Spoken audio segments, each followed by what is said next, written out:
Welcome to Small Arms Solutions. We really have a treat today. What we have here is the Sig Spear in 308. We don't see a lot of these available right now. There are not very many for civilian sales. I'd like to take this time to thank my student John Peterson and friend and his family for making this happen. We were fortunate enough that they had one and they were willing to loan it to us to take a look at it. And we're very, very grateful for that. Now, during the development of the original MCX, the engineers had developed a rifle that was chambered in 308, which was referred to as the MCX-MR. Now, that was around 2013 by Chris Rice and another one of the HK engineers, who were responsible for the 7.16, the 5.16, MCX, and MPX, and amongst some more. Now, this sat dormant until the NSGW trials around 2019. When the requirement came out for the 6.8x51, this was dusted off and it was broken out and it was modified to fit their requirements. Now, originally this was called the XM5, and they said that it was changed because they didn't want to have any confusion with Colt's M5. I find that really strange due to the fact that Colt's M5 had nothing to do with the U.S. military. That was a Colt internal name, so it had nothing to do with the U.S. government name. So I guess I don't understand why they would want to change it, because again, that M5 is not receiving any service in U.S. military. It's Colt. It's like Colt saying, we have the M4. Well, M4 doesn't work because of the fact that it was in general use and they couldn't have it as a trademark, but that goes without saying. The government had chambered this in 6.8x51 and 308. Now, the 6.8x51 was the one that was adopted by the U.S. military. Now, unfortunately, the stats and information on the 6.8x51 are still classified. So when you look out on the internet for information, basically you're only seeing the commercial loads. You're seeing, a match grade OTM. You're seeing a hunting type bullet. So you really don't see it. But basically, what's strange about this and interesting about this is this operates at a chamber pressure of over 80,000 psi. Once you get over 60,000 psi, you blow the back of the cartridge case right out. So the overpressure, the brass can't take it. So they created a hybrid cartridge case so it would tolerate that 80,000 psi. So basically, as you can see from the diagram, you'll see where we have an additional two pieces that go on the back. They'll make it so this can be fired. Now that's bringing basically the cartridge up to 140 grains to about 3,000 feet per second. Again, the military load is the standard, like the M855 Alpha 1 or the M80 Alpha 1, the same one where you have the green projectile that has the tungsten steel tip on it. They do the same thing, and they have an additional one as well that looked like it was an OTM type one. Now, this ammunition has to be brutally expensive. Those of you who've actually looked at what 277 Fury cost, $95 a box. So it's extremely expensive, and again, I can't see why the U.S. government would pay that kind of money for this. Now, we're going to look at this from two different ways. We're going to look at this as what the gun is versus its military use. So I think first we're going to start with what the gun is. Now, when you look at this, this is probably one of the nicest 308s out there. It's semi-automatic. It is heavy compared to some other ones, and it has a lot of recoil. This one bucks like a mule. And the ammunition we were using was 175, 168 OTM, and we had some M80 ball. Now, perhaps the 6.8x51, it may be a little bit lighter. I really couldn't tell you. Now, there's been a very, very limited number of these available in the military caliber. There was a set of, I don't know if we want to call them commemorative or something along those lines, but they're nearly $10,000. Now, as we can see with this one, we have the Sig suppressor on here. The Sig suppressor on the military one is standard, and it's done that way for a reason because of the loud noise. Now, for here, this works in both 5.56 and 7.62, and it works very good for 30 caliber. So that's why we put this one on here. The original one, military one, has a special optic on it as well. Very, very complex, but we use a standard Sig 1:6 optic on here.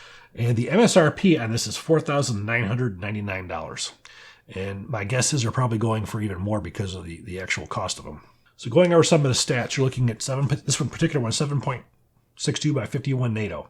Now the barrel on this one is 16 inches, where the military one is 13-inch SBR.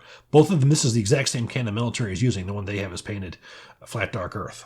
So we have a telescopic side folding stock. So telescopic Magpul SL-M stock, which this stock looks pretty small on this one. I probably would if this was my rifle, I'd probably want to put something a little bit bigger that was a little bit better. Now, to move this is still a little bit complicated, but you still have to lift the latch up to get that to go over. Now, you look at the overall length.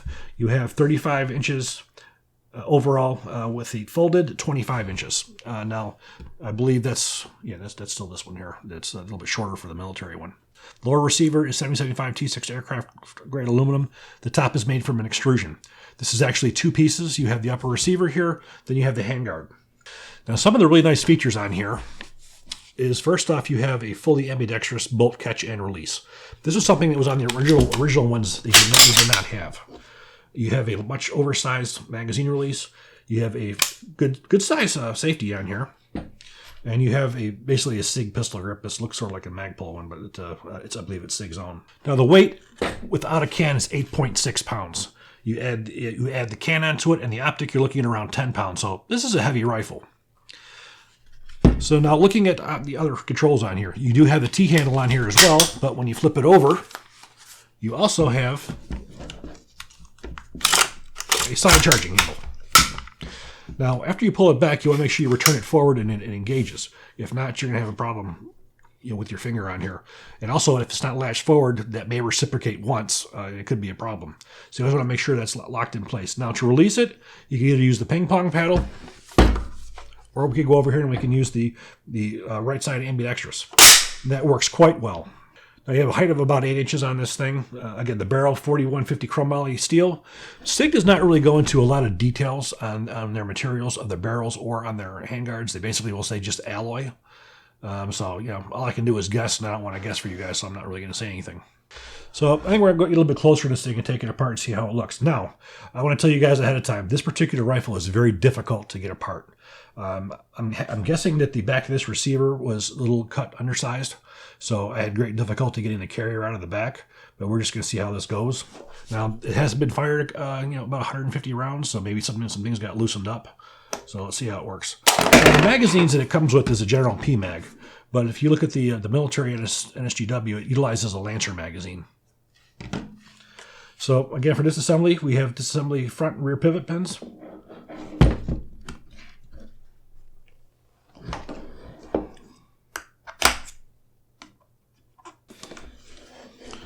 Pull out the front pivot pin, and there we have the lower receiver. Now let's take a look at the lower receiver first. You have a nice two-stage trigger. So you have the take up, and it's relatively light once you hit it. It gives you a very nice trigger on this. I'm not sure what the military ones are, if they're similar to this, but selective fire. But this is a very nice trigger. Now you can see here your ambidextrous bolt catch. This is all, it's one piece, and it lifts up the same way. So that works out very nicely. Now when we look over here, we'll see the bolt catch, and we'll see this paddle over here, which makes it easier to engage. Your ambidextrous magazine release, your ambidextrous safety. And again, we talked about the magazine well, which is flared, which is very good for magazine insertion in low-level light conditions. And we have a nice large magazine release on the right-hand side. Now, again, looking at the stock, this is a 6-position stock. Now, this is not necessarily the easiest stock in the world to use. You have to basically push the button in and lift it up. So it's not that easy. And there it goes. Now we're going to get into a little bit more of the difficult part. Now, again, I hope with shooting it, loosen it up. Now, to remove the can, basically what we're going to do is we're going to rotate.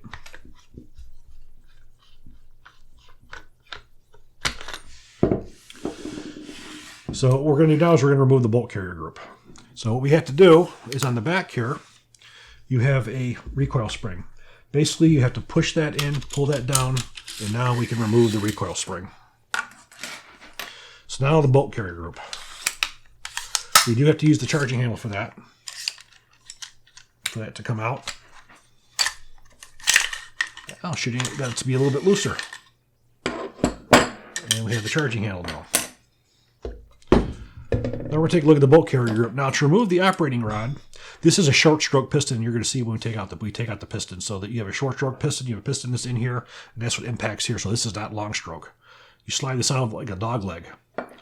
Now for disassembly, this is a little bit dirty. We just shot it today. First thing we're going to do is we're going to remove the firing pin retaining pin, which you do not have to remove because this is captive, which is the most wonderful thing in the world. I wish more companies would do it.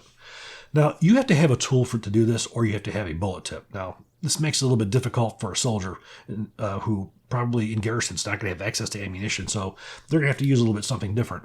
Because what you have on top of here is a firing pin safety. Basically what that does is it prevents slam fires. So we're going to have to pull that upward to release the firing pin.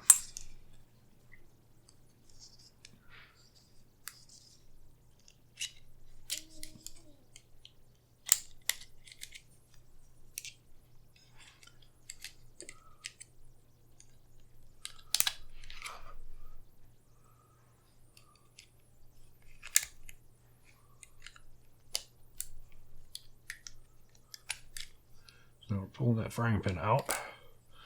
As we see, we have a firing pin spring on here as well, which is a braided spring. Now we can just lift the cam pin right out, and now we pull out our bolt.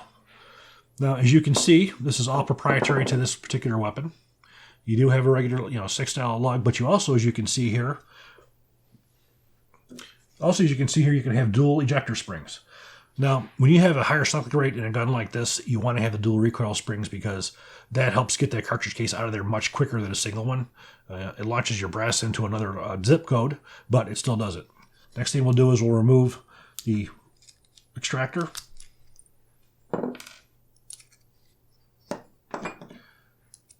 And there you have the extractor.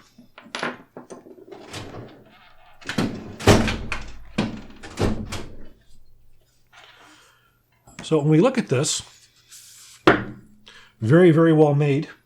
And that's one of the things I have to say. This is probably one of the most impressive 308s that I've ever seen in my life. They did a very good job on it. The thing is it's very, very heavy. For carrying this thing around all day, I don't think I would want to do it unless I was a DMR. If you're in a stationary position, it would be good. So again, putting it back together. This only goes in one side, and it goes in from there. It pops right in place. It's supposed to, anyways. Pops right in place. And again, when you put these back into place, you have to make sure that they sit flush because you don't want them interfering with the movement. So now's where it's going to get a little bit complicated once we get the bolt in place. Now, when we put the bolt in place, we want to make sure the extractor goes to the 3 o'clock position. So due to the fact we don't have to have a carrier key, we can drop that right in place with the hole going to the rear, but the firing pin is going to engage it. And you also have a dummy mark on here to let you know this is going straight. Now's where it's going to get a little bit complicated. Because again, you have this firing pin safety engaged. When you insert it, you have to have a tool to lift upward on the firing pin safety to allow you to push it in. So once you get that in place, then you push your firing pin retaining pin in, and now you have your carrier group back in assembly. So now it's going to get a little bit difficult too. We have to get out the old cleaning rod so we can remove the gas piston.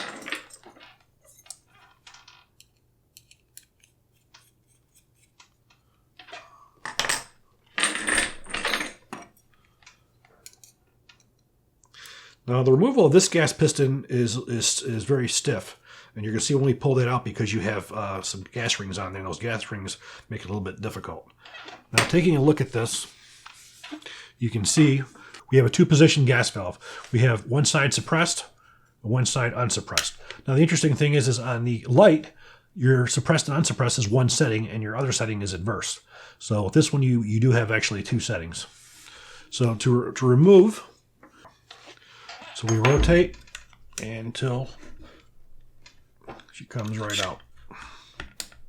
Unfortunately, the gas plug does not want to come out. It's stopping. I did have it apart earlier. I don't know if there's some kind of a carbon freeze on that. We still can get it to go to suppressed and unsuppressed, but we tend not to be able to get it out. So unfortunately, we're not going to be able to show you that. These things happen sometimes. This gun, as I said, was very, very tight the way that it was manufactured. And maybe it takes some wearing in. Gas plugs, sometimes they get carbon freezed up. Sometimes you got to soak them in some oil to get them loose, to get that carbon to break up. But anyways, we'll show you some pictures on here about how the gas plug works. The gas valve comes right out, and you'll see your piston assembly. You can actually see your piston assembly right here. You can see it sticking out right there. This is where the carrier hits. This is your short stroke piston right here. Now for reassembly, we're going to put our charging handle in first. So now we have to be a little bit careful because the way this fits in. So now we have the operating rod and we have the dog nose. And there you have it. You have to make sure the bolt is in the unlocked position.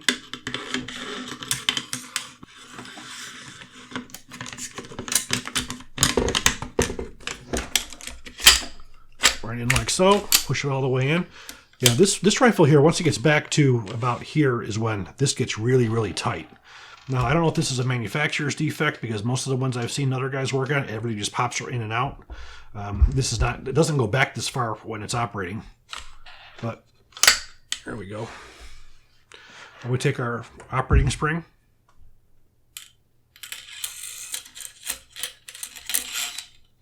Push it back in now. When we put this in, it's a little complex because you have to push it in at the right angle. It goes in, and you have to rotate it once it's in until it engages, and that tab right there. So now,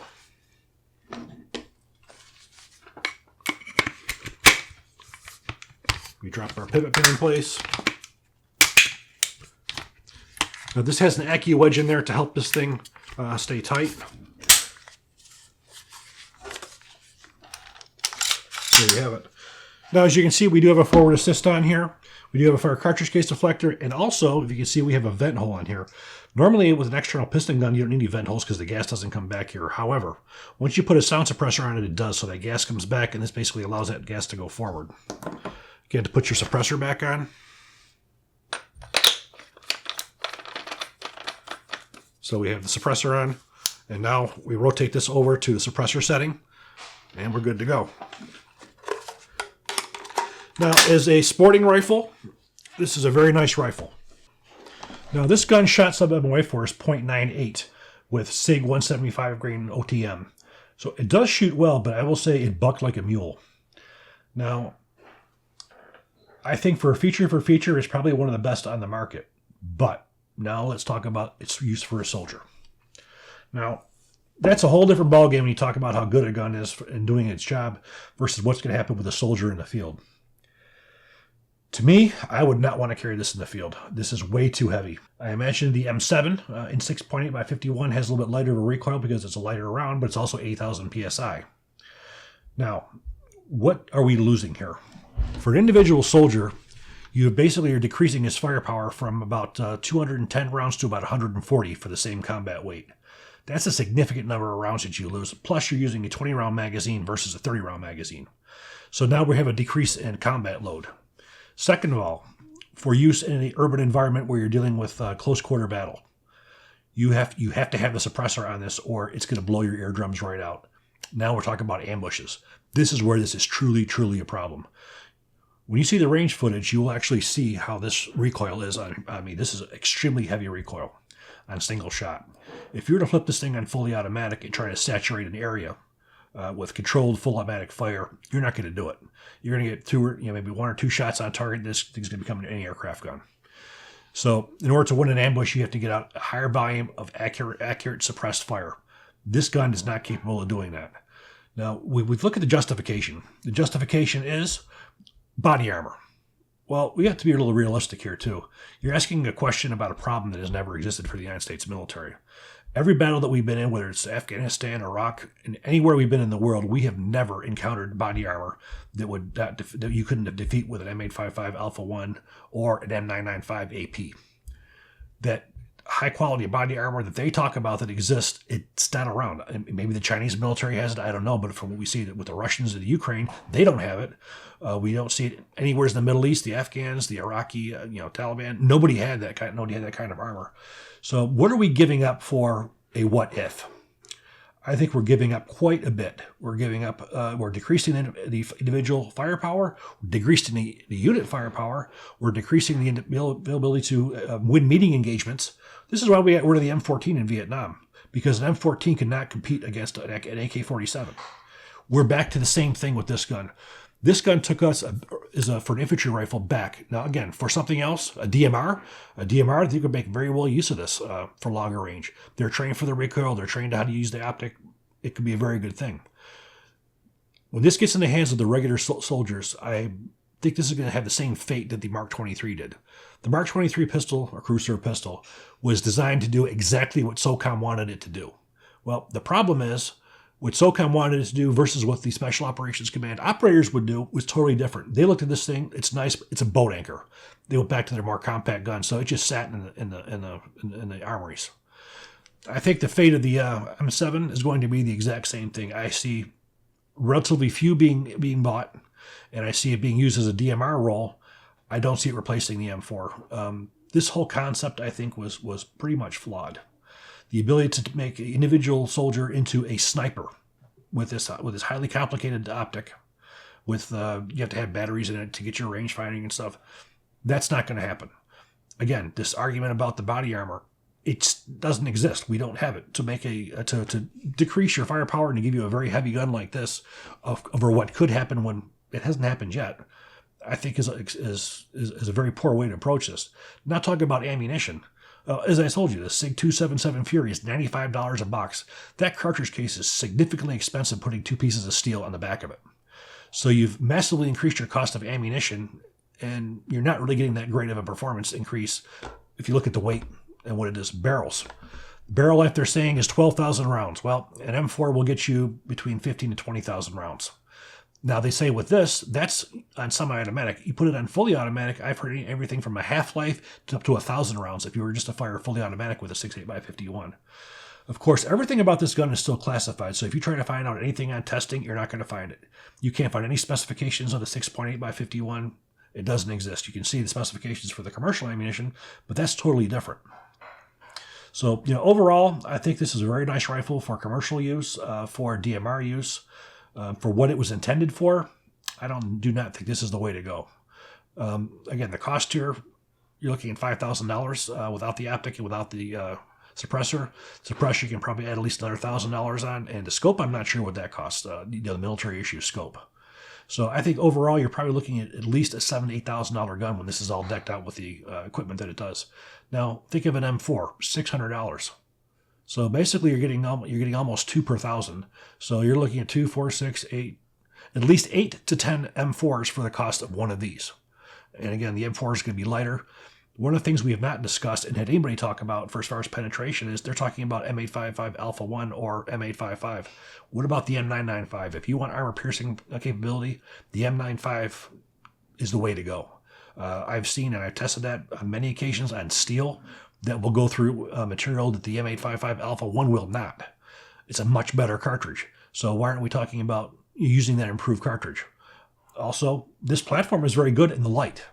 I've said on several occasions that what the U.S. military should have gone with was the Spear Light chambered in 6.8 SPC. That would have given everything practical that was needed, and you wouldn't have decreased your firepower, you wouldn't have decreased your amount of ammunition. So I believe the U.S. military's their whole concept was flawed on this, and I think it's going to backfire when they start getting issued to the troops. Because again, it's always new to have something cool, but now we got to start carrying it. You got to start using it, and then when it actually starts seeing combat use, they're going to see how much they had actually lost with it. So again, this is my opinion. You're certainly welcome to your own. This is my analytical view, looking at everything I've seen in my career, all I know about weapons development and how they're employed. Again, I think this is a great gun for everybody else, and maybe a DMR guy, but for as far as a standard infantry weapon, I don't think so. Again, my opinion. So let's go to the range and we'll see how this sucker shoots.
Now, we've seen it shoot both suppressed and unsuppressed. Of course, the suppressed is much, much better. And I will say this was not very gassy coming back in the face of the shooter.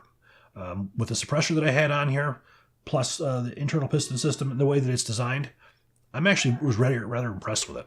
So the way this was designed was actually quite pleasant for shooting suppressed. So I definitely will give it that. But if you watch that impact on my shoulder with the 175 grain, 168 grain OTM, it was pretty substantial. Again, at some point when the 6.8x51 becomes available, it'd be interesting to see the difference in recoil between the two. But right now, I would see no point in wanting to buy these in 6.8x51. The ammunition is not available, and you're looking at $100 a box. So again, accuracy, it was sub MOA. It was not, a half MOA gun, like you see with a lot of the M110s and even some of the LMTs. But again, this was designed to be a battle rifle, and also to have some improvements. So that, to be sub MOA, that's good enough. Again, getting to the half and whatnot, maybe if you do some work on reloads and get it tuned, you might be able to get even closer. But I think your shoulder is going to take a little bit of a beating before you get there. So again, I hope you guys enjoyed this video. If you do, please click like, please subscribe, and even better, share.